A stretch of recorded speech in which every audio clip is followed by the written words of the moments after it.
బీసీలను ఐక్యం చేసి రాజ్యాధికారం దిశగా అడుగులు వేయడమే లక్ష్యంగా బీసీ నవ చైతన్య వేదిక రాష్ట్ర వ్యాప్త పర్యటనలు కొనసాగిస్తోంది. ఇందులో భాగంగా నెల్లూరు జిల్లా బుచ్చిరెడ్డిపాలెం మండలం దువ్వూరు గ్రామంలో నిర్వహించిన బీసీ నవ చైతన్య వేదిక సభలో బాపట్ల జిల్లా చీరాల మండలానికి చెందిన శీల వెంకటేశ్వర్లు పాల్గొన్నారు. ఈ సందర్భంగా శీల వెంకటేశ్వర్లు మాట్లాడుతూ రాష్ట్ర వ్యాప్తంగా అన్ని జిల్లాల్లోని బీసీలను చైతన్యపరచడమే తమ ప్రధాన ధ్యేయమన్నారు. మేమెంతో మాకు అన్ని సీట్లు కావాలి అనే నినాదంతో బీసీలు తమ రాజకీయ వాటను సాధించుకోవాలని పిలుపునిచ్చారు. రాజ్యాధికారం ద్వారానే బీసీల సమస్యలకు శాశ్వత పరిష్కారం లభిస్తుందని ఆయన స్పష్టం చేశారు. ఈ కార్యక్రమంలో దువ్వూరు గ్రామ పెద్ద ఎం సంపత్, నెల్లూరు జిల్లా అధ్యక్షులు ఎస్ పురందర్, ఏ మణి, ప్రధాన కార్యదర్శి పూజల లక్ష్మీనారాయణ మరియు పెద్ద సంఖ్యలో బీసీ సంఘాల నాయకులు, కార్యకర్తలు పాల్గొన్నారు. హలో, నా పేరు శీలం వెంకటేశ్వర్లు, బీసీ నవచైతన్య వేదిక వ్యవస్థాపక అధ్యక్షుడిని. గత 20 సంవత్సరాలుగా సామాజిక ఉద్యమాలలో అనేక బీసీ సంఘాలు, చేనేత సంఘాలు, బడుగు బలహీన వర్గాల కోసం పోరాటాల చరిత్ర ఉన్నది నాకు. అలాగే రాజకీయ వ్యవస్థ మీద అసంతృప్తితో ప్రజలకు చేస్తున్న అన్యాయాల గురించి బాధపడుతూ, మదన పడుతూ, ఆవేదన పడుతూ ఒక రాజకీయ పార్టీని కూడా మేము స్థాపించడం జరిగింది. అదే జాతీయ చేతి వృత్తుల ఐక్య వేదిక పార్టీ.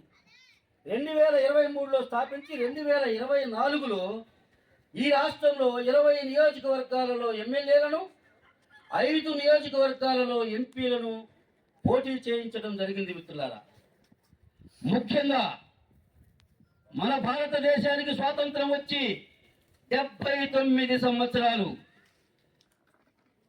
ఈ ఆంధ్రప్రదేశ్ అవతరించి కూడా దాదాపుగా 75 సంవత్సరాలైంది. మీరు కూడా బాగా ఆలోచించండి. ముఖ్యంగా మన తెలుగు రాష్ట్రాల గురించే మాట్లాడుకుందాం. ఈ రాష్ట్రంలో, ఉమ్మడి రాష్ట్రంలో దాదాపుగా ఇప్పుడున్న జనాభా లెక్కల ప్రకారం 10 కోట్లు, 9.5 కోట్ల దాకా ఉంటారు. కానీ ఇంతకాలం ఈ 76 సంవత్సరాల ఉమ్మడి రాష్ట్రంలో కానీ, విభజిత ఆంధ్రప్రదేశ్ 12 సంవత్సరాలు అవుతుంది. ఏ బీసీ నాయకుడైనా చట్టసభలలో మన బీసీల సమస్యలు ప్రశ్నించిన వ్యక్తి ఉన్నారా? లేదు. పోగా ఇన్ని సంవత్సరాల్లో 2-3 కులాలు మాత్రమే రాజకీయాన్ని అనుభవిస్తూ, ఈ రాష్ట్ర సంపదను దోచుకుంటూ, అధికారాన్ని అనుభవిస్తూ, వ్యాపారాలు వాళ్ళవే, ఉద్యోగ అవకాశాలు వాళ్ళకే, భూములు వాళ్ళకే, కంపెనీలు వాళ్ళవే, విద్యా సంస్థలు వాళ్ళవే, ఆఖరికి వైద్యాలయాలు వాళ్ళవే. కానీ ఏ ఒక్క బీసీ నాయకుడికైనా ఈ రాష్ట్రంలో ఒక వ్యాపార సంస్థ ఉందా? ఒక విద్యా సంస్థ ఉందా? ఒక వైద్య ఆరోగ్య ఒక హాస్పిటల్ అంటుందా? ఏమి లేవు. కానీ మన ఓట్లు ఈ రాష్ట్రంలో, నేను చెప్పిన 9.5 కోట్లలో, ఉమ్మడి రాష్ట్రంలో అయితే విభజిత ఆంధ్రప్రదేశ్ 5.5 కోట్లలో 4 కోట్ల మంది బీసీలమే. బీసీ, ఎస్సీ, ఎస్టీలు కలుపుకుంటే 5 కోట్లు. అగ్ర కులాలు ఉన్నది మాత్రం 10%. అంటే 50 లక్షల జనాభా ఉంటారు. ముఖ్యంగా మీ అందరికీ ఒక విషయం తెలియజెప్పదలుచుకున్నాయి. ఈరోజు ఈ రాష్ట్రంలో ఉన్న 5.5 కోట్ల జనాభాలో కమ్మవారున్నది 3.5% మాత్రమే. రెడ్లు ఉన్నది 4.81, 4.35% మాత్రమే. మరి మన బీసీలో 60% పైగా ఉన్నాం. ప్రభుత్వ లెక్కల ప్రకారం 2022-23లో జగన్మోహన్ రెడ్డి గారు లెక్కల ప్రకారమే నేను ఇప్పుడు చెప్తున్నా, 52% బీసీలు ఉన్నారు, 3.5% కమ్మలు ఉన్నారు, 4.81% రెడ్లు ఉన్నామని చెప్పి ఆయన చెప్పిన లెక్క ఇది. నా సొంత లెక్క కాదు, నా సొంత కవిత్వం కాదు. ఎస్సీ, ఎస్టీలు 21%. అంటే బీసీలు, ఎస్సీలు, ఎస్టీలు, బడుగు బలహీన వర్గాలం 90% మంది ఉన్నాం. కానీ అధికారం 75 ఏళ్లుగా 3.5% ఉన్న ఒక వర్గం 4 8.1% ఉన్న ఒక వర్గం ఒకళ్ళు మార్చి ఒకళ్ళు షర్టులు మార్చి అంత ఈజీగా ప్రజాస్వామ్యాన్ని కూలీ చేస్తూ డబ్బు రాజకీయాలతో ఓట్లను కొంటూ మనలను మభ్యపెట్టి మోసం చేసి మాయ చేస్తున్నారు. అందుకే బాబాసాహెబ్ అంబేద్కర్ గారు 1949లో స్వతంత్రం వచ్చిన తర్వాత రాజ్యాంగాన్ని అమలు పరిచిన రోజు, రాజ్యాంగాన్ని ఆమోదింపజేసిన రోజు 1949 నవంబర్ 26న ఒక మాట చెప్పాడు. మీకు ఓటు అనే హక్కు నేను ఇస్తుంది మీరు ఎవరి కింద బానిసలుగా ఉండడానికి కాదు, మీరు సింహాసనం ఎక్కాలి. బడుగు బలహీన వర్గాలు సింహాసనం ఎక్కాలి. సింహాసనం మీద కూర్చోబెట్టడానికే నేను ఈ ఓటు కోసం పార్లమెంట్లో ఫైట్ చేసి మీకు ఇప్పించాను. అప్పుడు కూడా ఇది ఓటు కావాలి, ఓటు ఎవరెవరికి కావాలని ఒక చర్చ జరుగుతున్నప్పుడు మహాత్మా గాంధీ గారు, జవహర్ లాల్ నెహ్రూ గారు, సర్దార్ వల్లభాయ్ పటేల్ గారు, అంబేద్కర్ గారు, ఇంకా అనేక మంది పెద్దలు కూడా చర్చ జరుగుతుంటే మహాత్మా గాంధీ గారు ఏమన్నారో తెలుసా? ఈ దేశంలో చదువుకున్న వాళ్లకు మాత్రమే ఓటు హక్కు ఉండాలి అని ఆయన ప్రతిపాదించాడు.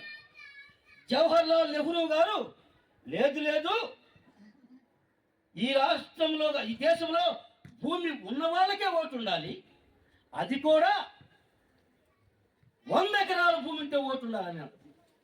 ఇది ఎక్కడ విచిత్రమయ్యా అని అప్పుడు అంబేద్కర్ గారు ఆ ముగ్గురి ప్రతిపాదనలు పక్కన పెట్టి అంబేద్కర్ గారు ఏమన్నారో తెలుసా? లేదు లేదు, ఈ భారతదేశంలో పుట్టిన 18 సంవత్సరాలు నిండిన ప్రతి యువకులకు ఓటు హక్కు ఉండాలి అని ప్రతిపాదించాడు. అందుకే మనందరికీ ఓటు హక్కు వచ్చింది బాబాసాహెబ్ అంబేద్కర్ గారి దయవతో, ఆయన పట్టుదల, ఆయన పోరాటంతో. కానీ 75 సంవత్సరాల క్రితం అంబేద్కర్ గారు చెప్పారు, మిమ్మల్ని చూస్తే నేను బాధపడుతున్నాను, మీరు నాయకులు కమ్మంటే మీరు వాళ్ళ కింద నౌకర్లుగా తయారవుతున్నారు, ఇది కాదు, భవిష్యత్తులో మీరు నాయకులుగా కావాలంటే మీరంతా సంఘటించండి, ఒక వేదిక మీదకి రావాలి, బీసీలు ఎస్సీలు మొత్తం ఒక వేదిక మీదకి రావాలంటూ ఆయన చెప్పాడు. అయితే ఇప్పటి వరకు కూడా అది సాధ్యం కాల, ఇంకా అధికారం మనకి అందని ద్రాక్షలాగే మిగిలిపోయింది. దీనికి అనేక కారణాలు ఉన్నాయి. ఎందుకు? మొట్టమొదటి నుంచి ఆ 2 కులాల అధికారంలో ఉన్నాయి కాబట్టి, సంపద వాళ్ళ దగ్గరే ఉంది కాబట్టి, ఆస్తులు వాళ్ళే దోచుకున్నారు కాబట్టి, ఈ రాష్ట్రంలో ఉన్న లక్షలాది ఎకరాలు వాళ్ళ దారాదత్తం అయ్యాయి కాబట్టి ఓట్లు కొంటున్నారు.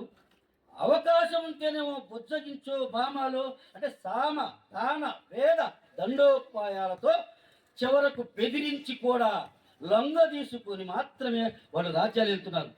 ఇక ఈ యువత, రాబోయే యువత ఇది భరించే పరిస్థితుల్లో ఉండకూడదు. ఎప్పటిదాకా మన తరాలని అనుభవించాం. రాబోయే యువతరమైనా కనీసం వారి హక్కులు వాళ్ళు కాపాడుకోవద్దా? మన బిడ్డలకి మనకేమి ఉచితాలు అక్కర్లా, చదువు, విద్య, వైద్యం అంటే ఆరోగ్యం, ఈ 2 ఇస్తే మేమే సంపాదించుకుంటామంటున్నారు యువతలోకం. కానీ ఓట్లకు రాజకీయ నాయకులకి అవి కాదు, ఓట్లు కావాలి. అందుకే మీకు ఉచితాలు, వాడు 5,000 ఇస్తా ఉంటే 6,000 ఇస్తా ఉంటారు, ఇంకొకరేమో 20,000 ఇస్తా అంటే నేను 25,000 ఇస్తా అంటారు. కానీ మనకి రాజకీయాల గురించి మనం వాళ్ళెవరిని విమర్శించాలని కాదు, జరుగుతున్న పరిణామాలని, జరుగుతున్న పరిస్థితులను మీ అందరికీ ఒకసారి గుర్తు చేస్తున్నా. మీ అందరికీ తెలుసు, కానీ ఎవరికి వాళ్ళమే మనం మదనపడుతున్నాం. మీ అందరి మనసులో ఉంటుంది, అదే ఏంటి మన బీసీలు, మన ఎస్సీ ఎస్టీలు, మన వడ్డేర సోదరులు ఒక మంత్రి, ఒక ఎమ్మెల్యేనో, ఒక ఎంపీలో ఎందుకు కావట్లా? ఒక చాకలి, మంగలి, లేదంటే ఒక బీసీలలో అనేక 142 కులాలు, బీసీ కులాల్లో ఎవరము కూడా మనం రాజ్యాధికారం మన చేతులు లేదు. ఇక నుంచి అది సాగకూడదనే గత సంవత్సర కాలంగా బీసీ నవచైతన్య వేదిక ద్వారా రాష్ట్ర వ్యాప్తంగా పర్యటిస్తూనే ఉన్నాం. జిల్లాలో మేము పర్యటనలో అదిగో వేదిక సమగ్ర చర్చా వేదికల ద్వారా సంవత్సర కాలంగా చేస్తూ గత డిసెంబర్లో విజయవాడ నడిబొడ్డులో ధర్నా చౌక్లో రాజ్యాంగం ప్రకారం మాకు రావాల్సిన బీసీల హక్కులు కాపాడడం కోసం ఒక ధర్నా కార్యక్రమం పిలుపునిస్తే, హలో బీసీ చలో విజయవాడ పిలుపునిస్తే వేలాది మంది అక్కడికి తరలి వస్తే మేము కోరింది రెండే రెండు కోరికలు. బీసీలకు మేమెంతో మాకంతా రిజర్వేషన్లు కావాలి, బీసీలకు భద్రతా చట్టం తెస్తా ఉన్నారు, ఎస్సీ ఎస్టీ అట్రాసిటీ చట్టం లాంటిది బీసీ భద్రత కోసం భద్రతా చట్టం తెస్తా ఉన్నారు. గత ఎన్నికలకు ముందు మీ తండ్రి కొడుకులు చంద్రబాబు, లోకేష్ గారు, పవన్ కళ్యాణ్ గారు చెప్పారు. మీరు అది ఎందుకు నెరవేర్చలేదని మేము నిలదీస్తే డిసెంబర్ 22న మేము సభ పెట్టాము. జనవరి 4వ తారీఖు పేపర్ ప్రకటన ఇచ్చారు. అయిపోయింది, మేము చేస్తున్నాం, బీసీ చట్టం అమలు చేస్తాం, సంతోషం, అభినందిస్తాం. కానీ మరి బీసీల కోసం రిజర్వేషన్ ఎందుకు అమలు చేయరు? మీకు కావాల్సినవి చేసుకునే ఉన్నారు కదా. రేపు ఇప్పుడు నేను పోతే నా కొడుకు ముఖ్యమంత్రి అని, రాజశేఖర రెడ్డి గారు పోతే ఆయన కొడుకు ముఖ్యమంత్రి అవుతాడా? రేపు చంద్రబాబు నాయుడు గారు వయసు అయిపోతామని లోకేష్ ముఖ్యమంత్రి అవుతారు. మరి మా బీసీ బిడ్డలకు ఎప్పుడు ధర్నా కార్యక్రమం పిలుపునిస్తే, హలో బీసీ చలో విజయవాడ పిలుపునిస్తే వేలాది మంది అక్కడికి తరలి వస్తే మేము కోరింది రెండే రెండు కోరికలు. బీసీలకు మేమెంతో మాకంతా రిజర్వేషన్లు కావాలి, బీసీలకు భద్రతా చట్టం తెస్తా ఉన్నారు, ఎస్సీ ఎస్టీ అట్రాసిటీ చట్టం లాంటిది బీసీ భద్రత కోసం భద్రతా చట్టం తెస్తా ఉన్నారు. గత ఎన్నికలకు ముందు మీ తండ్రి కొడుకులు చంద్రబాబు, లోకేష్ గారు, పవన్ కళ్యాణ్ గారు చెప్పారు. మీరు అది ఎందుకు నెరవేర్చలేదని మేము నిలదీస్తే డిసెంబర్ 22న మేము సభ పెట్టాము. జనవరి 4వ తారీఖు పేపర్ ప్రకటన ఇచ్చారు. అయిపోయింది, మేము చేస్తున్నాం, బీసీ చట్టం అమలు చేస్తాం, సంతోషం, అభినందిస్తాం. కానీ మరి బీసీల కోసం రిజర్వేషన్ ఎందుకు అమలు చేయరు? మీకు కావాల్సినవి చేసుకునే ఉన్నారు కదా. రేపు ఇప్పుడు నేను పోతే నా కొడుకు ముఖ్యమంత్రి అని, రాజశేఖర రెడ్డి గారు పోతే ఆయన కొడుకు ముఖ్యమంత్రి అవుతాడా? రేపు చంద్రబాబు నాయుడు గారు వయసు అయిపోతామని లోకేష్ ముఖ్యమంత్రి అవుతారు. మరి మా బీసీ బిడ్డలకు ఎప్పుడు రాజ్యాధికారం వచ్చేది? అదే మా ఆవేదన. మాకు రాజ్యాధికారం కావాలంటే చట్టసభల్లో మా వాళ్ళు ఉండాలి, ప్రతి కులం. దీని ఒక ముఖ్య ఉద్దేశం ఏంటంటే బీసీలో ఉన్న ప్రతి కులం చట్టసభల్లో ఉండాలి. ఒక ఎమ్మెల్యే ఉండాలి, ఒక ఎంపీ ఉండాలి, ఒక మంత్రి కావాలి. మరి ఒకేసారి అవుతామా? కాము. ర్యాండమ్ పద్ధతిలో ఈ ట్రిప్కి రేపు 2029లో ఒక 100 బీసీ కులాలకు 100 సీట్లు ఇస్తాం. ఈ వేదిక ఎట్లా అవుతుంది? ఇప్పుడు మేమందుకే ఆ రెండు కులాలకు కావచ్చు 5 పార్టీలు, కాంగ్రెస్, బీజేపీ, టీడీపీ, జనసేన, వైఎస్ఆర్సీపీ, ఈ 5 పార్టీలకి అతీతంగా మిగిలిన చిన్న చితకా పార్టీలను కలుపుకొని బీసీ సంఘాలు, అనేక సంఘాలు ఉన్నాయి రాష్ట్రంలో, దశాబ్దాలుగా పోరాడే సంఘాలు. ఈ సంఘాలందరినీ ఆహ్వానిస్తూ నేను రాష్ట్రం మొత్తం తిరుగుతున్నా. ఎందుకు? బీసీ సంఘాలు, కుల సంఘాలు, కార్మిక సంఘాలు, విద్యార్థి సంఘాలు, ఇలాంటి సంఘాలు మొత్తాన్ని తీసుకొచ్చి ఒక వేదిక మీదకి తీసుకొచ్చి పదవులకు ప్రాముఖ్యం లేకుండా ఎవరు నాయకుడు ఏం చెప్పక్కర్లా, బీసీ ముఖ్యమంత్రి కావాల్సిందంటే ఎవరన్నా కానీ వచ్చి మీరు ఉద్యమం చేసి మనం ఈ 2 కులాల ఆధిపత్యానికి గండి కొట్టకపోతే భావి తరాలు మనల్ని క్షమించవు. రేపొద్దున భవిష్యత్తులో వాళ్ళు చదువుకునే పిల్లలు రేపు వాళ్ళకి ఉద్యోగాలు రావు, ఏమైపోతారు? వీళ్ళు చేసే చేష్టలకి, వీళ్ళు చేసే పనులకు ఇక ఉద్యోగాలు ఎక్కడి నుంచి వస్తాయి? ఇప్పటికే 10 లక్షల కోట్ల అప్పు అని గత అంటే ఇప్పుడు మళ్ళీ 3-4 లక్షల కోట్ల అప్పులు చేశారు. అంటే ఈ ప్రభుత్వం దిగిపోయేసరికి 20 లక్షల కోట్ల అప్పులు ఎవరు తెరవాలి? మనల్ని తెరబడుతుంది. పుట్టబోయే బిడ్డ పైన కూడా అప్పులు పడుతున్నాయి. కాబట్టే ఇప్పుడు మనం బీసీలందరం ఏకమై ఒక తాటి మీదకి వచ్చి బీసీల కోసం ఒక రాజకీయ ప్రత్యామ్నాయ వేదిక కోసమే మా ప్రయత్నం. మీరందరూ కూడా అర్థం చేసుకోవాలని, అర్థం చేసుకుంటారని ఆశిస్తూ, గ్రామానికి తిరగాలనే కోరిక కూడా ఉంది. కానీ అంత గ్రామాలు తిరగలేం కాబట్టి జిల్లాకు ఒక 10 సమావేశాలు పెట్టి మండల స్థాయిలో, ఇలాంటి గ్రామ స్థాయిలో అక్కడక్కడ మీ అందరి బీసీ, ఇక్కడ ఎక్కువ బీసీలు ఉన్నారు కాబట్టి ఇక్కడ సభ ఏర్పాటు చేశాం. ఈరోజు మళ్ళీ ఇంకో 2 సభలు కూడా పెట్టాం. రోజుకు 4 సభలు పెట్టుకుంటూ వస్తున్నాం. కాబట్టి మిత్రులారా, నేను చెప్పిన ప్రతి అక్షరం వాస్తవాలే. నేను ఎవరినో విమర్శించడానికో, ఏ పార్టీకో వ్యతిరేకం కాదు, ఏ పార్టీకి అనుకూలం కాదు. నిజాయితీగా నా బీసీ జాతి కోసం చివరి రక్తపు బొట్టు చిందేంత వరకు బీసీల కోసమే పోరాడతా. నాకే పదవి అక్కర్లేదు, ఏ పదవి నేను తీసుకోను. బీసీల కోసం ప్రాణత్యాగానికైనా వెనుకాడనని మా బీసీ సోదరుల అందరి మధ్యలో నేను హామీ ఇస్తూ, ముఖ్యంగా ఈ గ్రామ సమస్యల మొత్తం తీర్చడానికి ఏ సమస్య వచ్చినా మీకు అందుబాటులో అరగంటలో వచ్చేటట్టుగా నెల్లూరు జిల్లా అధ్యక్షుడు పురంధర్ గారు, నెల్లూరు జిల్లా యువజన విభాగం అధ్యక్షుడు మణి గారు, ఆకురాతి మణేంద్ర గారు, నెల్లూరు జిల్లా గౌరవ అధ్యక్షుడు కోటేశ్వర గారు, నెల్లూరు జిల్లా పార్లమెంట్ అధ్యక్షుడు తుమ్మా గోపాల్ గారు, నెల్లూరు జిల్లా ప్రధాన కార్యదర్శి పోచల లక్ష్మీనారాయణ గారు 5గురిని పంచపాండవులాగా మీకు అందుబాటులో పెడుతున్నాం. 5గురు నెంబర్ తీసుకోండి. ఎప్పుడు ఏది కావాలన్నా వాళ్ళకి టౌన్లో మీకు పనున్నా సరే చెప్పండి, ఫోన్ చేసి వస్తారు. వాళ్ళకు మించితే వాళ్ళు నాకు ఫోన్ చేస్తారు, నేను వచ్చేస్తాను. దానికి తోడు ఇప్పుడు కడప జిల్లా అధ్యక్షుడు అంటే 28 జిల్లాలు, మొన్న 2 కొత్త జిల్లాలు ప్రకటించిన తర్వాత 20 జిల్లాల్లో కమిటీలు ఇప్పటికీ వేసుకున్నాం. మిగతా కమిటీలు కూడా వేస్తాం. ముఖ్యంగా మనం ఎవరి మీద యుద్ధం, ఓట్లు యుద్ధమే. మన ఓట్లు మనం వేసుకుందాం. ఒక్క మాట అడుగుతాను, మీరందరూ ఒక్క సమాధానం నాకు చెప్పండి. ఏ నియోజకవర్గంలోనైనా, ఏ పార్లమెంటు పరిధిలోనైనా, ఏ జిల్లాలోనైనా, ఏ మండలం, ఆఖరికి ఏ గ్రామంలోనైనా ఒక పంచాయతీ ప్రెసిడెంట్గా, ఒక ఎమ్మెల్యేగా, ఒక ఎంపీగా ఓన్లీ అటుపక్క కమ్మ ఆయన ఒక ఆయన, ఇటుపక్క రెడ్డి ఆయన ఒక ఆయన నిలబడితే మన ఓట్లు లేకుండా ఒక్క పంచాయతీ గెలవగలడా? కుప్పంలో చంద్రబాబు నాయుడు గెలవగలడా? పులివెందులలో జగన్మోహన్ రెడ్డి గెలవగలడా? గెలవలేడు. మన బీసీ, ఎస్సీ, ఎస్టీల ఓట్లతో తప్ప ఒక్క సీటు కూడా వాళ్ళు గెలవలేరు. లేరు లేరు ఇది నా ఛాలెంజ్.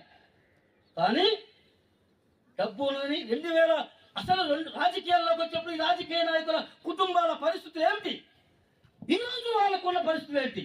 వందల వేల కోట్లు, వేల ఎకరాలు, వందల సంఖ్యలో కంపెనీలు ఎక్కడి నుంచి వచ్చాయి మీకు? ఈ ప్రజల రక్త మాంసాలను మీరు దురప్రాయంగా భావించి దోచుకుంటే వచ్చినాయి. ఈ రాష్ట్ర సంపదను దోచుకుంటే వచ్చినాయి. ఈ రాష్ట్ర భూములను దానదత్తం చేసి సంపాదించుకున్న ఆస్తులు. నీకు సాక్షి టీవీ లేదు. 2004 రాజశేఖర రెడ్డి గారు ముఖ్యమంత్రి అయినప్పుడు 40 లక్షల ఆస్తి నాకు అప్పు ఉంది, నెక్స్ట్ నేను ఎన్నికలకు వెళ్ళాలి, హైదరాబాద్లో ఉన్న నా ఇల్లుని అమ్ముకుంటానయ్యా, నాకు అనుమతి ఇవ్వమని చంద్రబాబు నాయుడు ముఖ్యమంత్రి ఉన్నప్పుడు అడిగితే, అది నీది కాదు, ప్రభుత్వం నీకు ఇచ్చింది, అది ఇవ్వాలి కాదు, రూల్స్ ఒప్పుకోవాలన్నందుకు 6 నెలలు పాదయాత్ర చేశాడు. రాజశేఖర రెడ్డి గారి గౌరవమే. రాజశేఖర రెడ్డి గారికి గుండెల్లో పెట్టుకున్నారు. ఎంతోమంది బిడ్డలు చదువుకున్నారు. ఆరోగ్యశ్రీ తెచ్చాడు. ఇవన్నీ మంచే. అందులో మంచి ఉంది, చెడు ఉంది. నేను హంస లాంటి వాడిని. మంచిని మంచిగానే చెప్తా, చెడుని చెడుగానే చెప్తా. అదే రాజశేఖర రెడ్డి గారు తెచ్చిన ఆరోగ్యశ్రీలో నా బీసీ, ఎస్సీ, ఎస్టీ సోదరులకు పావలా వంతు కూడా న్యాయం జరగలేదు. కానీ ఒక రెడ్డి కమ్యూనిటీలో తన సొంత సామాజిక వర్గానికి మాత్రం వందల వేల కోట్ల హాస్పిటల్ ఎక్కడి నుంచి వచ్చింది? ఆరోగ్యశ్రీ పేరు చెప్పి ఒక రెడ్లు మాత్రమే ఆ 5 సంవత్సరాల్లో హైదరాబాదు చుట్టుపక్కల వందల హాస్పిటల్ రెండు నామంట చూపిస్తా హైదరాబాద్లో. ఈ రాష్ట్రంలో కూడా ఆ తర్వాత చంద్రబాబు నాయుడు వస్తే ఈయన తక్కువ తన కమ్మ వారికి చేర్చుకున్నాడు. బీసీ సోదరులు కోరుకున్న ఒక ఆయిల్ బంక్ ఉందా? ఒక్క ఆయిల్ బంకు మన బీసీ సోదరులకి. ఏ వడ్డరాయనుకో, ఏ మంగళాయనుకో, లేకపోతే ఒక సాగరాయనుకో, ఏ చేనేతలకో, ఎవరో ఒకరికి ఉందా? లేదు. అన్ని వాళ్ళకే. ఎక్కడ ఎన్నాళ్ళు భరిద్దాం మనం? ఇంకా ఎంతకాలం భరిద్దాం? అందుకే మనం గలవిప్పాం. అందుకే ఈ బీసీ నవ చైతన్య వేదిక గలవిప్పి ఛాలెంజ్ చేస్తున్నాం. మేము మా ఓట్లు మాకే వేసుకుంటాం. ఈ 2 కులాలకు మా బీసీలు, ఎస్సీ, ఎస్టీలు ఓట్లు వేయరు.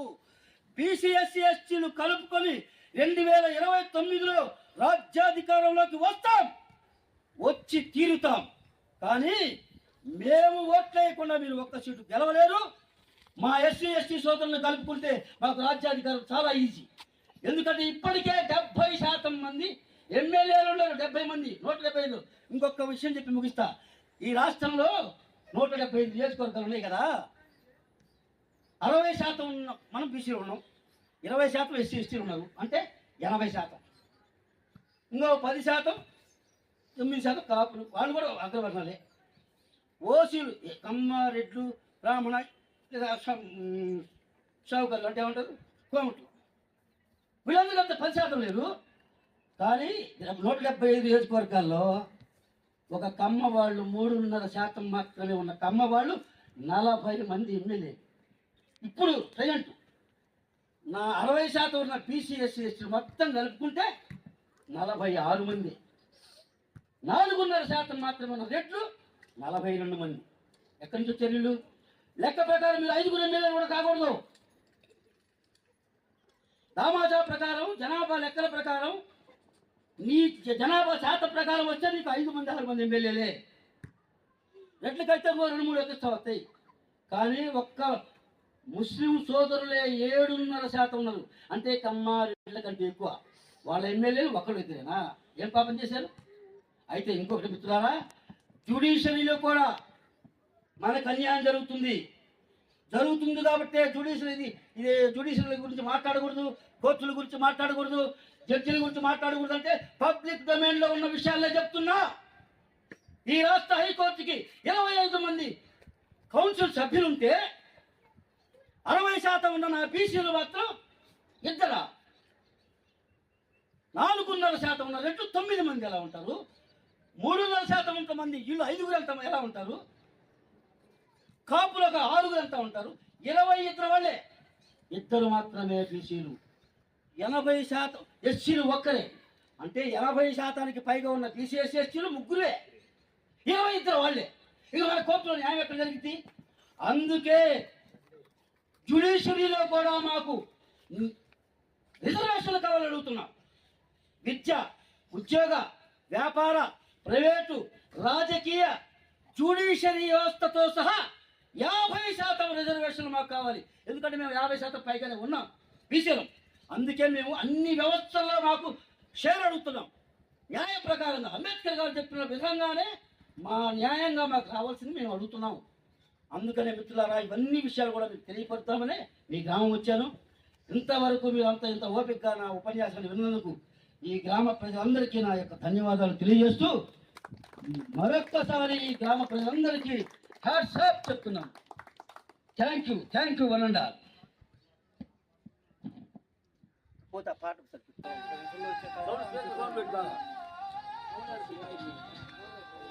ఇదిగో అక్కడ పెట్టుకో.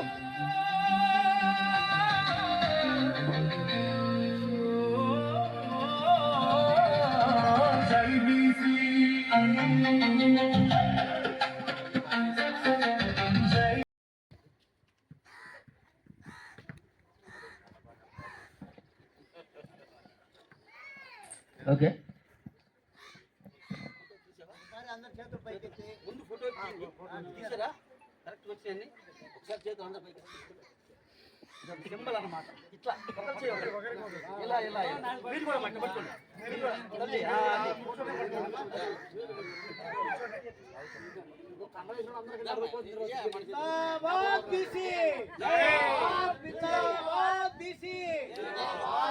వర్ధిల్లాలి బీసీ నవ చైతన్య వేదిక, వర్ధిల్లాలి బీసీ నవ చైతన్య వేదిక, వర్ధిల్లాలి బీసీల ఐక్యత, వర్ధిల్లాలి బీసీల ఐక్యత, వర్ధిల్లాలి బీసీల ఐక్యత. జోహార్ మహాత్మా జ్యోతిరావు పూలే, జోహార్ మహాత్మా జ్యోతిరావు పూలే, జోహార్ బిఆర్ అంబేద్కర్. Thank you.